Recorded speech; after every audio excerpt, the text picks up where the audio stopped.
Caros irmãos e irmãs, que as bênçãos de Jesus nos ampare hoje e sempre. Vamos fazer um estudo sobre a visão espírita de tópicos que a ciência moderna, através da medicina, tem realizado sobre o corpo humano. Vamos fazer um estudo da visão espírita sobre a manipulação científica do corpo físico. Na verdade, a manipulação da medicina sobre o corpo físico. Nós sabemos, na doutrina espírita, que o ser humano encarnado tem um aspecto tríplice, ou seja, o ser humano ele tem uma composição tríplice, espírito, perispírito e corpo físico. A ciência até hoje não consegue atingir nem espírito nem perispírito. Ela só pode manipular o corpo físico. Então é sobre o corpo físico que nós vamos fazer um estudo da visão espírita sobre essa manipulação.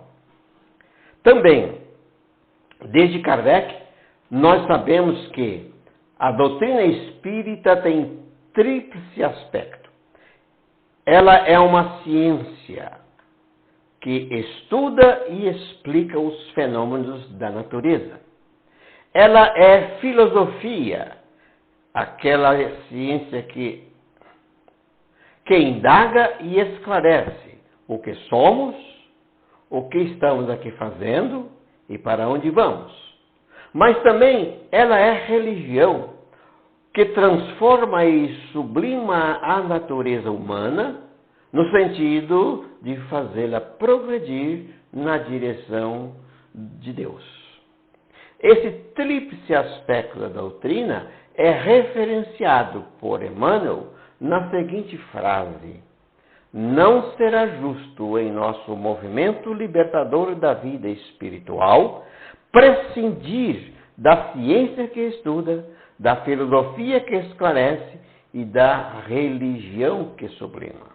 Através desse tríplice aspecto da doutrina, o ramo da ciência é aquele que vai diretamente amparar, modificar e transformar as dificuldades do corpo físico, as distonias do corpo físico, restaurando-lhe a saúde para que o espírito possa trabalhar. Então vejamos como isso se processa. A ciência da vida, ou seja, a medicina, sempre tem o apoio, estímulo e inspiração dos espíritos que dirigem a evolução do planeta. Todo avanço na ciência, que requer sempre a inteligência do homem encarnado, a maturidade espiritual e responsabilidade do bom uso desse conhecimento, pois é um legado inspirado pelos cientistas da vida superior.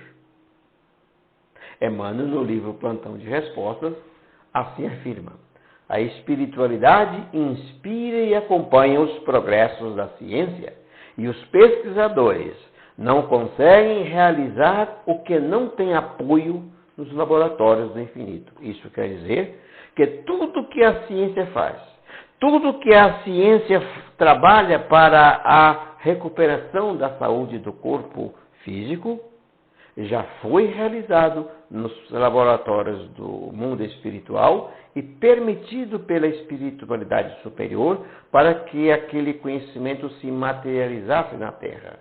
Daí a importância da inteligência do homem encarnado estar direcionada para a prática do bem. Nunca utilizar estes conhecimentos para a prática do mal.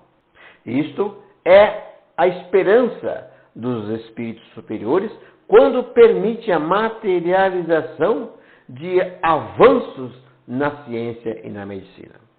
Fazer bom uso da ciência torna a ciência divina. A manipulação científica do corpo físico, ela só vai ser possível quando há desvio da normalidade. Porque quando está tudo normal, não precisa a ciência interferir, as próprias leis divinas fazem isso normalmente. Mas quando o corpo está desviado da normalidade, esta interferência da ciência se torna necessária.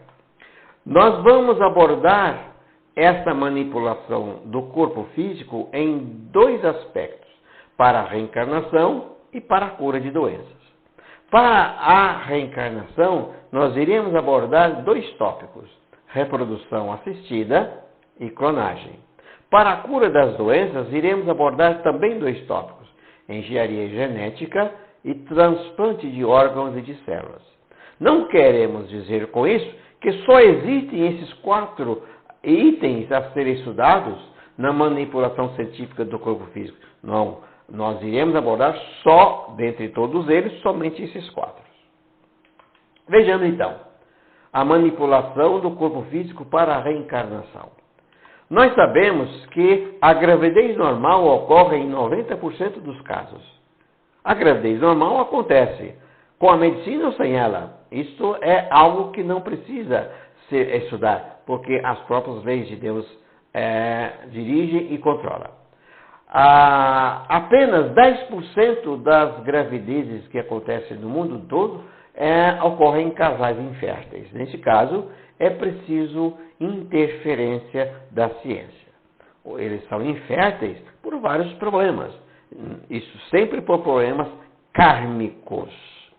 Por problema kármico quer dizer por erros praticados pelo casal em vidas anteriores, de tal maneira que prejudicou de modo drástico os mecanismos para ocasionar a gravidez nesta encarnação atual.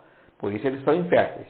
Neste caso, a ciência pode interferir para corrigir a infertilidade em dois casos, ou seja, utilizando dois procedimentos: reprodução assistida ou a clonagem reprodutiva. Vejamos, gravidez por reprodução assistida, que é usada em casais inférteis para corrigir a infertilidade, pode ser através de dois procedimentos: por inseminação artificial ou por fertilização in vitro. Fertilização in vitro, a sigla FIV, fertilização in vitro, ou seja, uma fertilização que ocorre dentro de um vidro. A reprodução assistida por inseminação artificial normalmente ocorre da seguinte maneira: aqui nós temos um útero, os ovários, e aqui o colo do útero e a vagina. Durante o período menstrual, por volta da metade do ciclo menstrual, é que ocorre a ovulação. Então, neste caso, ou seja, neste momento em que se coleta o espermatozoide do homem e injeta esses espermatozoides coletados diretamente no útero. E esses espermatozoides, por sua mobilidade, irão encontrar os óvulos liberados pelo ovário e ocorrendo a fertilização. Ou seja, a fertilização ocorreu nesse processo. Ora, às vezes esse procedimento não resulta fertilização, não resulta gravidez, porque ou o óvulo não é liberado ou há algum processo, algum problema aqui neste útero. Neste caso, faz-se uma indução folicular, ou seja, a mulher recebe um tratamento em que há a formação de vários óvulos. E esses óvulos liberados na ovulação, que ocorre mais ou menos na metade do ciclo, nesse momento, vários óvulos são liberados. E então, injeta-se os espermatozoides coletados para que possa ocorrer a fertilização de alguns daqueles óvulos. Às vezes, isso não resolve o problema. E aí é preciso recorrer ao procedimento na fertilização in vitro. Como isso ocorre?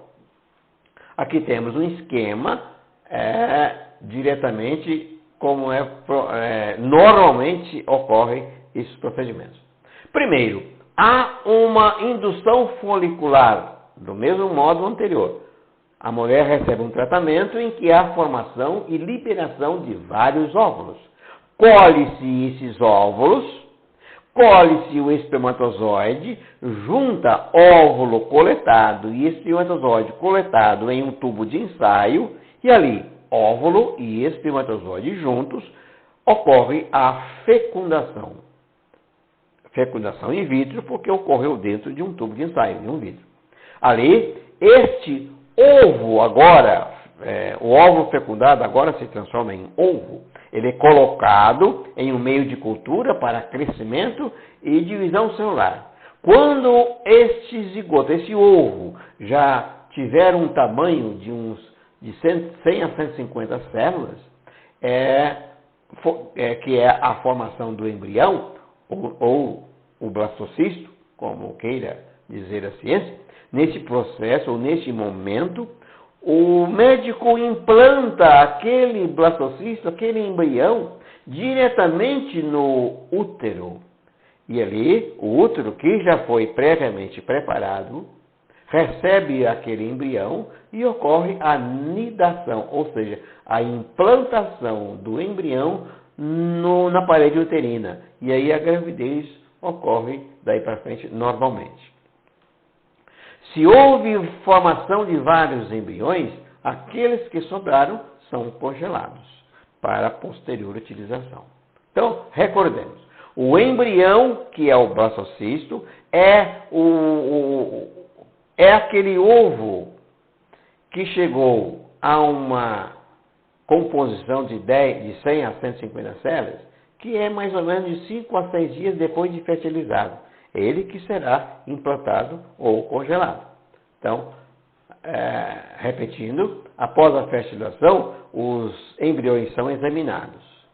E são selecionados aqueles que são viáveis. Os que são inviáveis são descartados, jogados fora. Daqueles viáveis, de 2 a 4 são implantados no útero. Não mais do que isso, de 2 a 4 somente. Se houve formação de vários embriões, os que sobraram são congelados. Os embriões são congelados ou criopreservados em locais adequados por nitrogênio líquido. O que fazer com os embriões congelados ou criopreservados que sobraram? Estes embriões que sobraram são regulados por 2 dispositivos legais.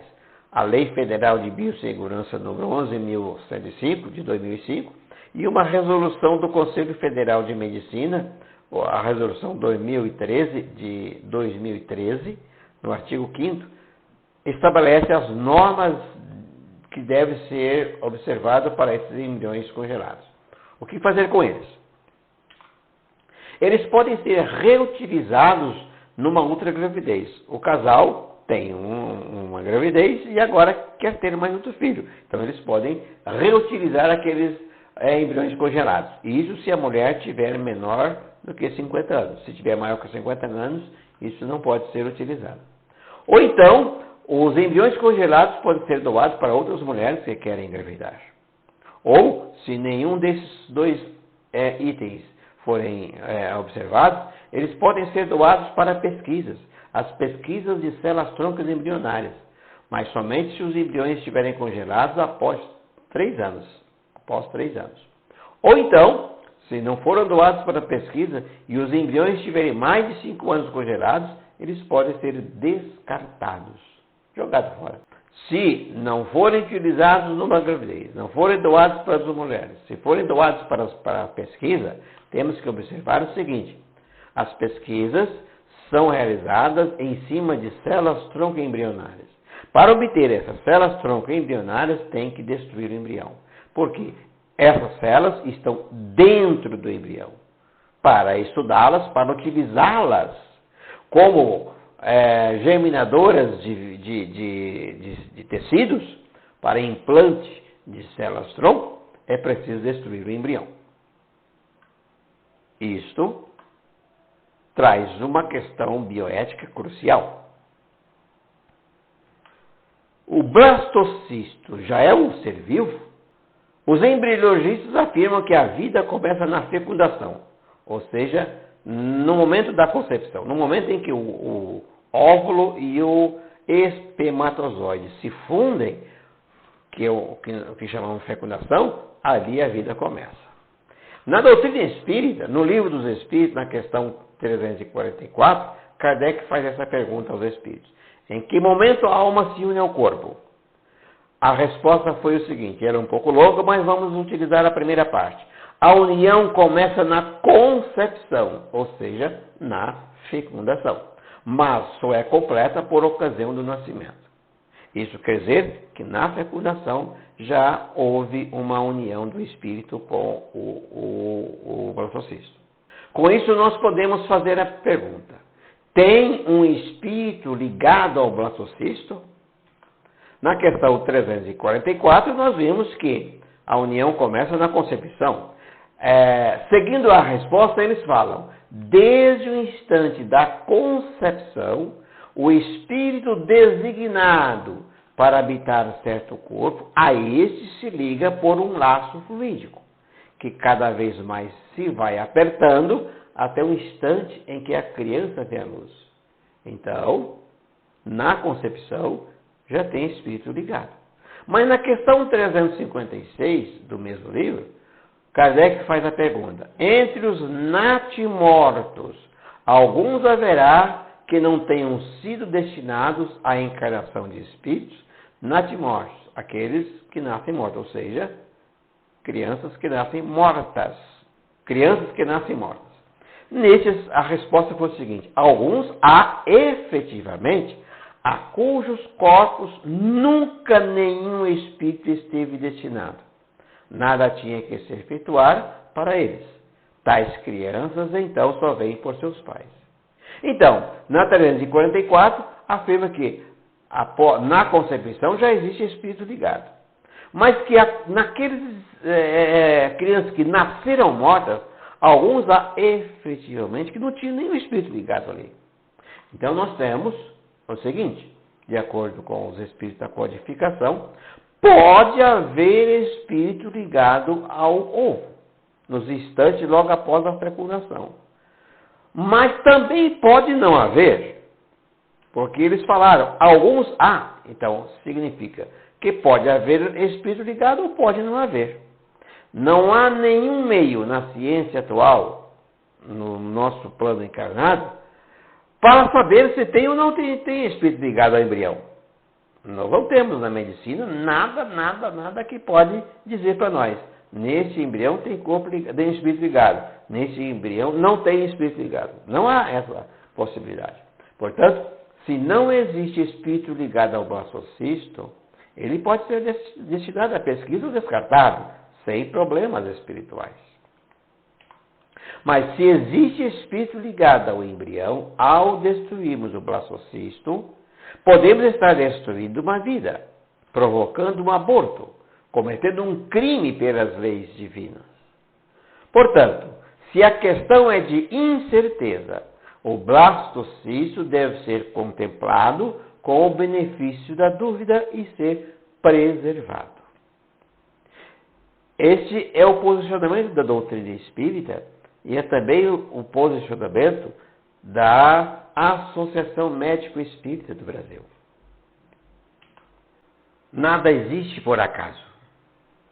Será que existem espíritos ligados aos blastocistos congelados, isto é, aqueles blastocistos excedentes que foram congelados?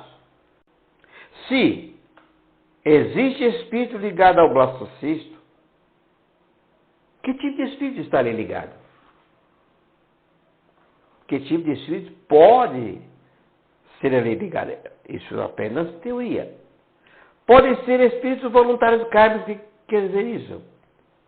Espíritos que têm grande culpa em si e voluntariamente se oferecem para estar ligados àquele blastocisto, de modo que eles possam meditar durante um bom tempo em seus crimes, em seus erros, para que possam mais tarde corrigi-los. Esses voluntários kármicos. Também podem ser espíritos que, não acreditando em nada depois da morte, são materialistas que acreditam, depois da vida nada existe mais. Então, esses espíritos, quando morrem, eles ficam dormindo, por causa da sua certeza de que não existe depois da vida. Eles mergulham num processo de inconsciência.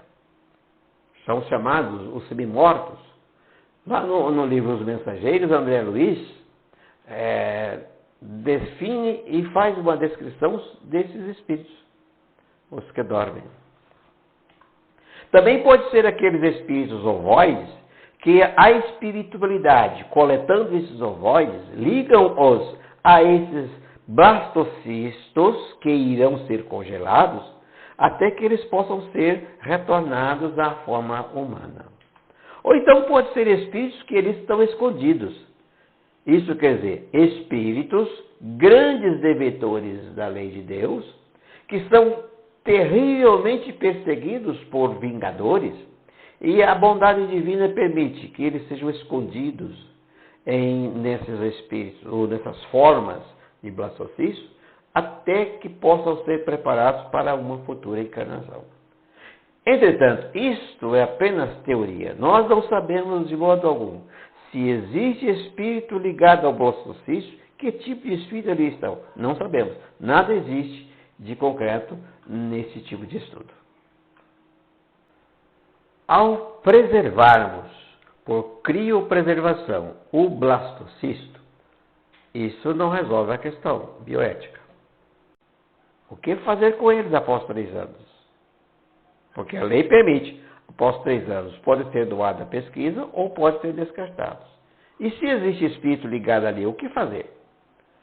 Como nada acontece por acaso, se existir espírito ligado ao blastocisto, será para alguma finalidade. Nós vimos alguma delas.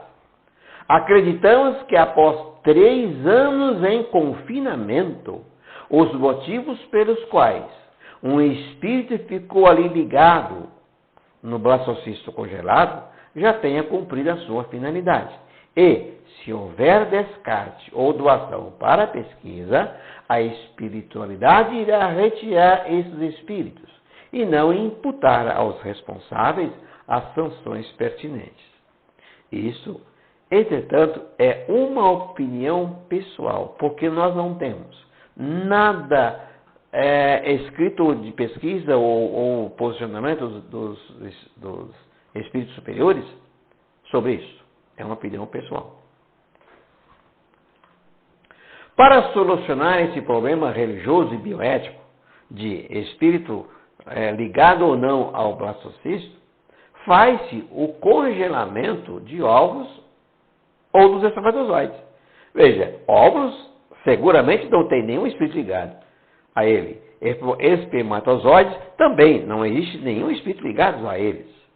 Então, se nós congelarmos óvulos ou os espermatozoides, as pessoas futuramente, se quiserem se engravidar, é só descongelar o óvulo, descongelar os espermatozoides e fazer a ligação. Isso aí resolve todo o problema religioso e todo o problema bioético e todo o problema espiritual. Muito bem. Após passar por este problema das fertilizações em casais inférteis e a clonagem, o que é isso na visão espírita? Primeiro, o que é clonagem? É o processo natural ou artificial em que são produzidas cópias fiéis de outro indivíduo, qualquer ser vivo. Ou seja, a clonagem é o processo que formará um indivíduo geneticamente igual àquele clonado. Na natureza, isso é comum. Por exemplo, quando você corta o ramo de um vegetal, enfia esse ramo no chão, ele brota. Você está fazendo uma clonagem ali. Isso na natureza. Mas nos animais, isso não tinha sido feito até 1997, quando foi realizada a clonagem de um mamífero, a ovelha Dolly. Lembram disso? A ovelha Dolly, em 1997, foi clonada. Essa ovelha morreu em 2003, 2004, por aí, por problemas de doenças. Mas ela, clonada, ficou adulta e deu filho. Ela teve filhos. Esse foi o primeiro caso de clonagem de um mamífero. Daí para cá, foi uma grande correria dos laboratórios mundiais para fazer a clonagem de outro mamífero. Vamos imaginar, então, uma clonagem. Como é que ela ocorre? Vamos clonar um ser vivo. Como é que isso ocorre? Primeiro, a pessoa que vai gestar o clone sempre será uma mulher, né? E a pessoa que vai ser clonada. Da pessoa que vai gestar o clone, nós pegamos o óvulo dessa mulher, retiramos o seu núcleo e jogamos fora. Então ficamos com o óvulo sem núcleo. Daquela pessoa que vai ser clonada, nós retiramos uma célula qualquer do seu corpo. Essa célula adulta, qualquer que seja, pode ser a célula da pele, da boca, qualquer lugar. Essa célula adulta, dela, nós retiramos o núcleo e preservamos. E jogamos o citoplasma fora. Descarga o citoplasma. Assim nós temos um óvulo sem núcleo e temos uma célula, temos o núcleo de uma célula sem citoplasma, de um doador. Juntamos os dois, o núcleo de uma célula adulta de uma pessoa. Colocamos dentro do óvulo sem núcleo. Isso aí, por procedimentos adequados, protocolos procedimentais das pesquisas, há uma fusão desses dois elementos, célula sem núcleo e núcleo de uma célula, forma-se ali uma célula-tronco que será futuramente um embrião. Então veja, o óvulo vai ser nucleado por uma outra célula, formando a célula-tronco. E isso graças a vários procedimentos experimentais. Neste caso, o embrião será implantado naquela mulher que doou o óvulo ou em outra qualquer. Segue uma gravidez normal, natural. Vejamos aí. Nós temos, portanto, a clonagem terapêutica e a clonagem reprodutiva. Na clonagem terapêutica, aquele embrião formado é destinado à pesquisa, destinado ao estudo. Então, forma-se aí, ou seja, a clonagem terapêutica. O que é isso? Pega-se aquele embrião, retira as células embrionárias lá dentro dele, então por isso tem que destruir o embrião. Então são usadas somente as células tronco embrionárias que estão lá dentro dele. Destrói o embrião, portanto. Essas células embrionárias são colocadas em caldos de cultura específicos para formar vários tipos de tecidos humanos. É preciso lembrar que com o caldo de cultura específico, nós podemos formar daquelas células tronco embrionárias, podemos formar sangue, podemos formar tecido nervoso, neurônio, podemos formar célula muscular, podemos formar um órgão, por exemplo, um fígado. Então, isso é a clonagem terapêutica. Usa-se a clonagem para formar um embrião e do embrião tira as células tronco embrionárias e forma um tecido para ser transplantado em uma pessoa que está com deficiência. Hoje é possível fazer quase que qualquer tipo de tecido do ser humano com as células tronco embrionárias.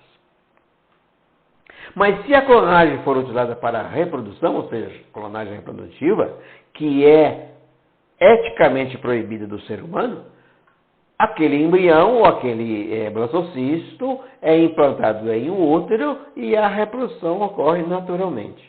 A reprodução por fertilização in vitro. Lembramos? Fertilização in vitro. Lembramos que eticamente isto é proibido.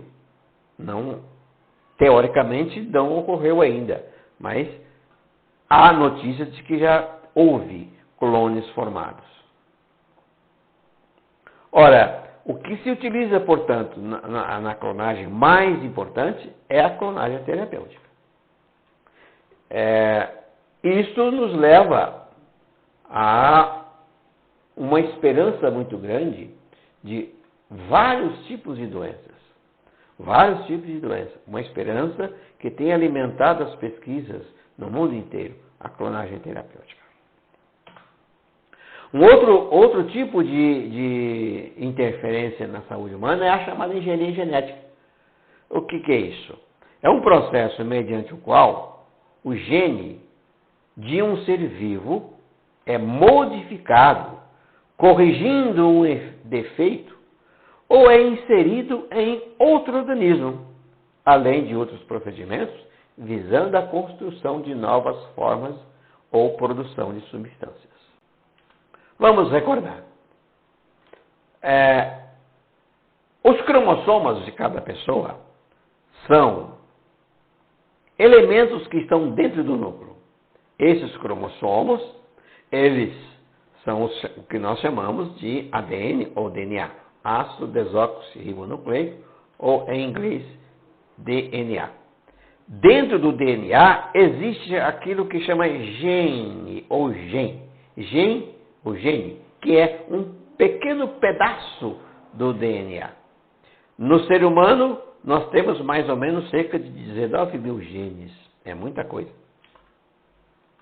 Gene ou gene é um segmento de um cromossoma, um pedacinho, a que corresponde um código genético, um código que leva uma informação para produzir uma determinada proteína, por exemplo, a proteína de coagulação sanguínea, fator 8, por exemplo, ou controlar uma característica, por exemplo, a cor dos olhos. Então, o gene é um pedaço do cromossomo. É um pedaço do cromossomo. Né? Esse gene, no estudo do genoma humano, foram descobertos muitos genes responsáveis por doenças.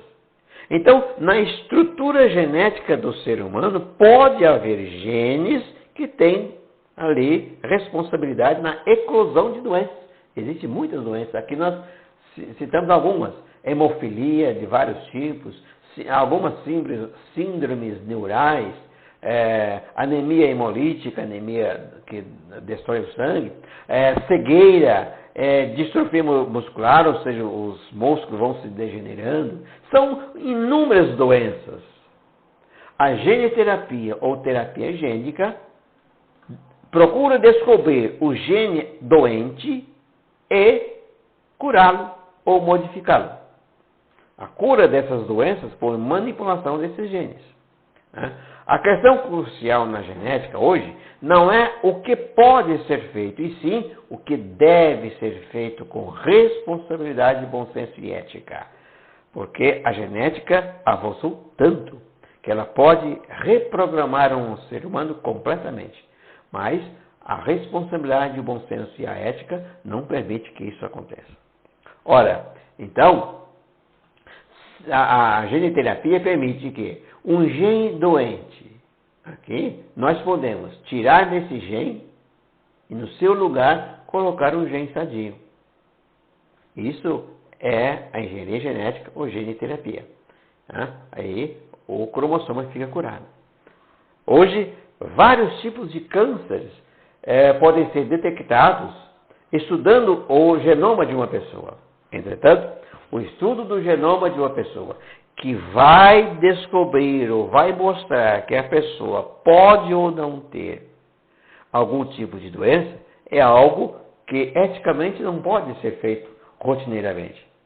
Imagine se uma empresa de seguros, uma pessoa que vai fazer um seguro, a empresa exige que se faça o estudo do seu genoma, ou chamada cariotipagem. Ora, descobre que a pessoa tem um gene de um câncer. Potencialmente aquela pessoa pode desenvolver um câncer. A empresa de seguro não vai fazer o seguro de vida daquela pessoa. Ou então a pessoa que vai entrar em uma empresa e a empresa exige que se faça a cariotipagem daquela pessoa.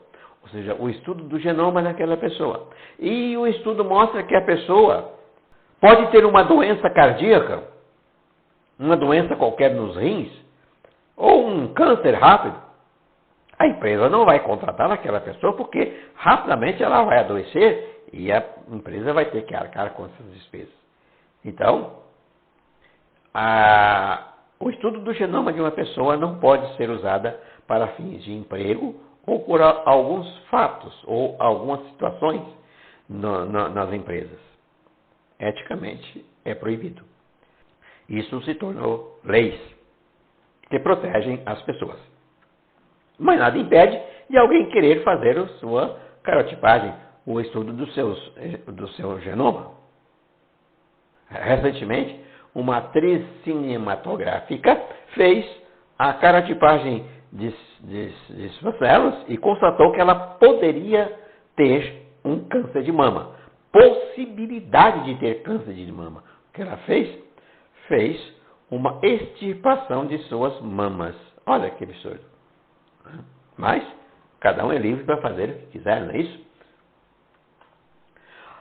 Alguns tipos dessa engenharia genética é bem usada aí por todos nós, corriqueiramente. Melhoramento das propriedades nutritivas de plantas, aumento da produção de leite em vacas, aumento da produção de carne em bovinos, aumento da resistência a pragas nas lavouras, tolerância a condições ambientais adversas na produção de grãos, resistência a herbicidas, alterações na maturação dos frutos, amadurecendo mais cedo, frutos sem sementes e muitos outros. Ou então, na medicina, produção em larga escala de insulina. A insulina tornou-se mais barata graças a esse tipo de engenharia genética. Hormônios do crescimento, outro exemplo de tornou-se mais fácil, mais barato para a terapêutica de pessoas necessitadas por causa da engenharia genética. Alguns produtos de tratamento médicos, chamado interferon, por exemplo, no tratamento humano, para isso, fator oitavo da coagulação do sangue, vacinas, anticorpos monoclonais humanos, enfim, vários outros tipos de abordagem de procedimentos terapêuticos que usam a engenharia genética. Atualmente existe uma grande procura e um investimento muito grande na engenharia genética para a produção de modelos, criar modelos para o estudo de doenças humanas como câncer. Por exemplo, fabrica um órgão, um fígado, por exemplo, para estudar câncer no fígado. Fabrica um pulmão, um coração ou um rim para estudar doenças que atacam aquele órgão com mais facilidade. Esses órgãos não são destinados a transplante, mas só para o estudo de doenças. Hoje o câncer, a obesidade, a artrite, a ansiedade, mal de Parkinson, etc., são doenças que podem ser estudadas em órgãos geneticamente criados para aquilo. É algo que está sendo muito estudado. Em plantas e animais transgênicos é uma realidade comum no mundo inteiro. Nós comemos hoje muitas plantas transgênicas, ou seja, criadas, modificadas por engenharia genética. Nós comemos muito produto transgênico, ou seja, que sofreram modificações genéticas. É uma questão que a longo prazo, será que isso pode ser perigoso? Ninguém sabe, porque esse procedimento é muito recente. Daqui a 50, 100 anos, será que esses genes modificados não poderão modificar também a nossa fisiologia? Não sabemos. É algo que o futuro nos dirá. Muito bem, um outro exemplo de manipulação do corpo humano é o transplante de órgãos. O que é o transplante de órgãos? O transplante, também chamado de transplantação, é a transferência de células, de tecidos e órgãos vivos com a finalidade de restabelecer uma função perdida. Então, nós podemos fazer o transplante de células, transplante de tecidos, transplante de órgãos. Células, por exemplo, uma célula nervosa, transplantar lá para o sistema nervoso da pessoa. Tecido sanguíneo, num hemofílico ou num câncer do sangue, uma anemia falciforme, por exemplo. Órgãos, por exemplo, um coração doente. Isso tudo tem sido feito no mundo inteiro. É um ato de colher um órgão ou tecido ou parte deles de um indivíduo, que é o doador, e implantá-los em outro indivíduo, que é o receptor. Ou, no caso dos tecidos, do próprio doador. Nós podemos fazer isso, nós próprios. Que órgãos ou tecidos podem ser doados? No estágio atual da medicina, praticamente qualquer órgão ou qualquer tecido do corpo pode ser doado e pode ser transplantado, pode sofrer a transplantação. Quais os procedimentos para a doação de órgão? Nós temos duas categorias, doação entre vivos e doação após a morte. Na doação entre vivos, quer dizer, entre pessoas vivas, é um transplante autólogo ou heterólogo. Quer dizer isso, autólogo. Você transplanta para você mesmo. Por exemplo, você vai sofrer uma cirurgia e precisa de sangue.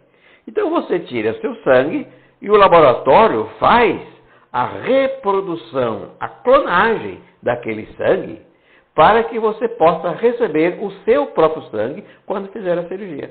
Então isso aí é uma clonagem terapêutica. É o chamado um transplante autólogo. Esse não tem pré-requisito nenhum. Mas o transplante heterólogo, quer dizer, transplantar de uma pessoa para outra, por exemplo, um transplante de rim. Você tem necessidade de um rim e alguém doa o rim para você. Então, para isso, há necessidade da chamada histocompatibilidade. Ou seja, o órgão a ser transplantado tem que ser compatível com o seu corpo. Na doação após a morte, que só pode ser heterólogo, há necessidade da histocompatibilidade, há necessidade do consentimento da família do doador e há necessidade de que o doador tenha morte encefálica. Enquanto não estabelecer a morte encefálica, não pode ser colhido o órgão para transplante. O que é morte encefálica? É a interrupção definitiva e irreversível de todas as atividades cerebrais. Como o cérebro comanda todas as atividades do corpo, quando ele morre, os demais órgãos e tecidos também morrem. Isto tem que ser feito por vários aparelhos. O mais utilizado é o eletroencefalograma. Numa pessoa viva, o eletroencefalograma tem um traçado dessa maneira. Quando a pessoa morre, todos os registros eletroencefalográficos ficam desse jeito, retilíneos. Essa pessoa está morta. Então pode ser feito a retirada de órgãos para o transplante. No transplante de órgãos ou tecidos, sempre haverá duas equipes operando simultaneamente. Duas equipes. Uma equipe encarnada e uma equipe desencarnada. Sempre as duas equipes estão trabalhando em conjunto. A equipe encarnada é aquela que realiza todos os procedimentos materiais das cirurgias, desde a retirada do órgão doado até a sua inserção no receptor. Essa equipe é encarnada. Às vezes essa equipe encarnada está dividida em um hospital e em outro hospital, onde o órgão é retirado em um hospital e levado para uma outra região. Mas a equipe encarnada. A equipe desencarnada é aquela que realiza as correções perispirituais tanto do doador quanto do receptor. O amparo perispiritual do doador quanto do receptor. Para que tudo ocorra de maneira harmônica, sem traumas para nenhum dos dois. Na doação após a morte, o espírito do doador sente a retirada dos órgãos. Nós vimos que a equipe espiritual se responsabiliza por isso aí. Tudo depende do grau de desprendimento do espírito. Mas os benfeitores espirituais, se o espírito for arraigado à matéria, promovem nele uma anestesia. A equipe espiritual que está monitorando o transplante promove a anestesia. Então, o espírito do doador não sente nada. Não sente nada. Né? Ele, inclusive, recebe bênçãos, fortíssimas bênçãos do receptor e da família do receptor. Tudo vai abençoar aquele espírito e ele será beneficiado pelas preces daí oriundas. Também, ao invés de transplantar órgãos, pode transplantar células, as células-troncos. As células-tronco embrionárias, as células-tronco para o transplante, são essas células-tronco que vão originar vários tecidos para o transplante de órgãos. Por exemplo, o chamado, que nós mostramos aqui há pouco, a doação de uma célula do sangue. Você vai fazer uma cirurgia, então você retira o seu sangue e por clonagem ou por o procedimento de transformação de uma célula tronco do seu sangue para a cultura de tecido sanguíneo, ou seja, criar sangue em laboratório para você ser beneficiado, não é isso? Porque nos nossos tecidos que originam o sangue do corpo, existem células ali que são células tronco. Essas células são estimuladas a crescimento, dando origem a outros tipos sanguíneos. Então, hoje, nós temos várias maneiras de fazer transplante de células. As células tronco embrionárias são aquelas células retiradas do embrião, como nós já vimos, originadas do embrião humano, que precisa de destruir o embrião para retirar as células germinativas que estão dentro dele. Ou então, ao invés de usar as células do embrião, nós podemos usar as células tronco adultas. Qualquer parte do nosso corpo, hoje, a ciência consegue reduzir as células para a forma células de tronco. Células tronco são aquelas em que são reduzidos à sua forma primitiva, quando ainda havia embrião. Células adultas que podem se formar células tronco. O nome tronco significa que ela pode dar origem a um grande número de células, por isso chamada tronco. Elas se separam, se dividem em vários tipos de células. Essas células tronco adultas, que podem ser reduzidas à formação de outros tecidos, podem ser retiradas de placentas, do cordão umbilical, que isso tudo vai ser descartado, não é isso? Do líquido amniótico ou de qualquer tecido adulto. Essas células podem ser induzidas a regredirem para a forma tronco, células tronco que vão originar outros tecidos. De forma que hoje nós podemos ter transplante de células para qualquer parte do corpo. Claro que isso ainda são procedimentos terapêuticos ainda embrionários, ou seja, que estão no começo. Não há ainda definitivamente o transplante seguro de células tronco. Por isso ainda se usa o transplante de órgão. Mas no futuro essas células tronco podem ser utilizadas no local de órgãos. Por exemplo, nós sabemos que a fila para transplante de rins é enorme. Pessoas esperando um rim compatível há muito tempo. E aí, então, as células tronco podem ser usadas para formar um rim e ser utilizado numa pessoa que está necessitando. Então, as pesquisas nesse campo estão crescendo demais.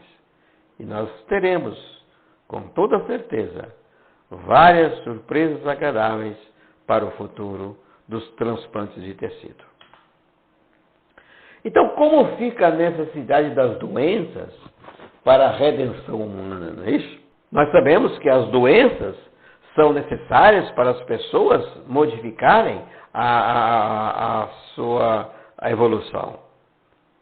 Mas com base no Evangelho, nós acreditamos que só serão beneficiados pela manipulação da ciência sobre o corpo humano, pelos programas geneterapêuticos ou outros procedimentos de manipulação de órgãos, somente aquelas pessoas que tiverem merecimento para isso.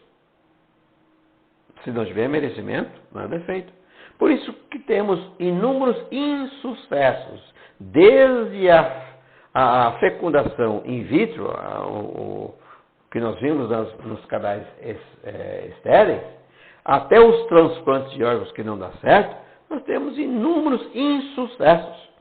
E isso porque as pessoas envolvidas naquele procedimento não tinham o necessário merecimento espiritual para que houvesse sucesso nos transplantes, na gravidez de casais inférteis, enfim, nos procedimentos de manipulação de órgãos.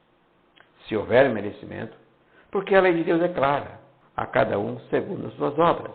A justiça de Deus se faz constantemente. E é claro que junto com a justiça existe a misericórdia. A misericórdia está implícito neste merecimento.